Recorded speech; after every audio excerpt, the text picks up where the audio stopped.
Macaroni salad. Eto nga at magluluto ang asawa ko ng macaroni salad. Nag-crave kasi siya kaya sabi ko ipagluto niya ako. O di ba? Siya ang nag-crave pero ako ang ipagluluto niya. Di naman na umangal ng pinagluto ko dahil ilang araw na rin niyang gusto yan. Pero kung ako lang siguro ang may gusto na ako po hindi yan magluluto. Di nga, totoo ba? At ito na nga, tinanggal niya lang yung balat ng manok at nilaga sa tubig na may asin at paminta. Pagkatapos maluto ay pinalamig niya na at hinimay. Tignan niya naman ang kamay, mas maganda pa sa kamay ko.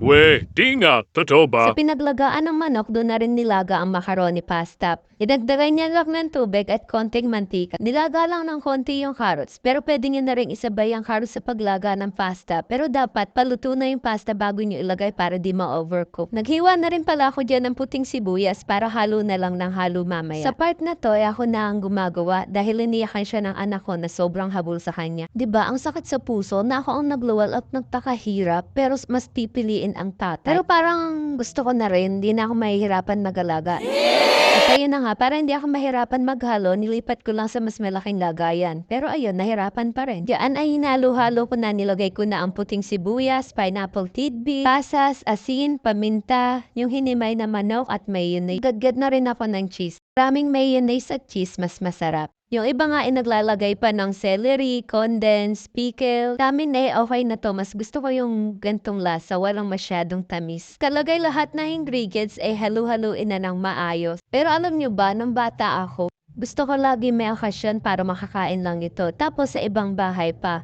Siyempre, hindi lang iluto ng nanay ko kapag may birthday sa amin, biko, pansit, sopa. Yun lang ang kaya ng budget.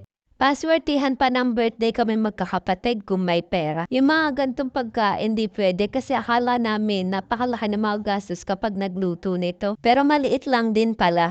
So ayun na nga, nagdagdag pa ako dito ng mayonnaise at cheese. Sabi ko nga sa inyo, mas maraming mayonnaise at cheese, mas masarap. Habang nag-edit nga ako ng video na to, naglalaway na naman ako. Paano ba naman yung niluto ko, ubus agad? Tingnan nyo naman kasi, itsura pa lang napakasarap na. Paano pa ako matitikman nyo? At eto na nga, pinlating ko na para mas maengganyo kumain yung anak ko. Huwag niyo pala kalimutan na ilagay muna sa fridge bago kainin para mas masarap. Ito nga, naaasar na yung asawa ko. Gusto niya na daw kumain pero di pa ako tapos mag-video. Abay sabi ko, teka lang. Lager ang asawa mo. At syempre, walang unang titikim yan kundi si Aryan at kanina niya pa yan pinag-iinitan. Eto na nga, ibibigay ko na sa aming prinsesa para matikman niya na at mahusgahan.